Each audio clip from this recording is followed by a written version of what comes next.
to his Phoenix form and flies straight to Luffy. Why? Because Marco would say to himself, I couldn't save Ace, but I'll make damn sure I save his brother. Like he already saved his life during the Marineford War, and then he showed up again in Wano to help the crew take down Kaido and liberate Wano. And now, Marco sees Luffy as a worthy successor to Ace's legacy and believes Luffy has what it takes to carry on his will and lead the next pirate era. So he's gonna do everything to try and save him. Now, we have to talk about Rayleigh as he'd actually start crying. Yeah, this badass man would not be able to hold in his tears as Rayleigh cares about Luffy so much and he sees him as someone truly worthy of wearing Roger's straw hat. And when Rayleigh imagines in his head Luffy being on the execution stand, he would literally get PTSD. Because he's going to be reminded of his old captain and best friend Roger being executed. But here's the difference. Roger chose to die, Luffy didn't. So Rayleigh would say to himself that he won't let Luffy die, and he'd just literally start swimming to get to Luffy and try to save him with his insane haki. But alright, we've talked about all pirates, so now it's time we talk about some of the Marines. And when Garp finds out his grandson has been captured and is about to be executed, he's gonna break. Yeah, we already saw what happened when Ace was about to be executed, as Garp cried, froze, and literally didn't know what to do. And this time with Luffy, it'd be even worse. I mean, he's obviously gonna be raging at Luffy for being so reckless and getting caught, and would absolutely want to punch him in the head. But even though Garp loves Luffy with all of his heart, as Garp is literally known as the hero of the Marines, he just can't stop this execution, even if he wants to. Luffy is still a pirate, and Garp is still a Marine.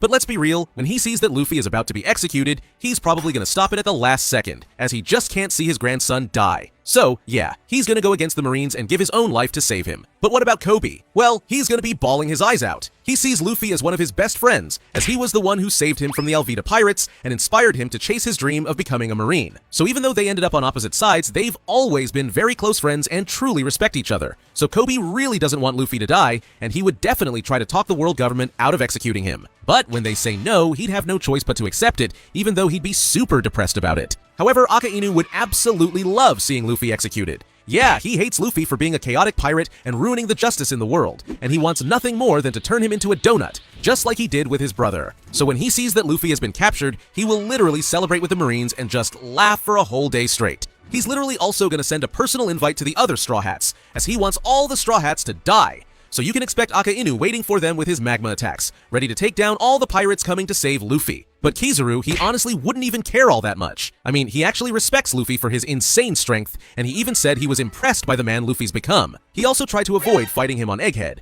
literally kindly asking Luffy to stay out of the conflict. And when Luffy was down, Kizaru gave him food so he could recover and not get killed by the Five Elders. So, does that mean Kizaru likes Luffy? Well, not exactly. He only helped Luffy so he'd be strong enough to save Bonnie. So, if Luffy's execution ever got announced, Kizaru would just accept it and follow orders no matter what. But someone who would not accept Luffy being executed, that's Fujitora. And that's because Fujitora actually likes Luffy.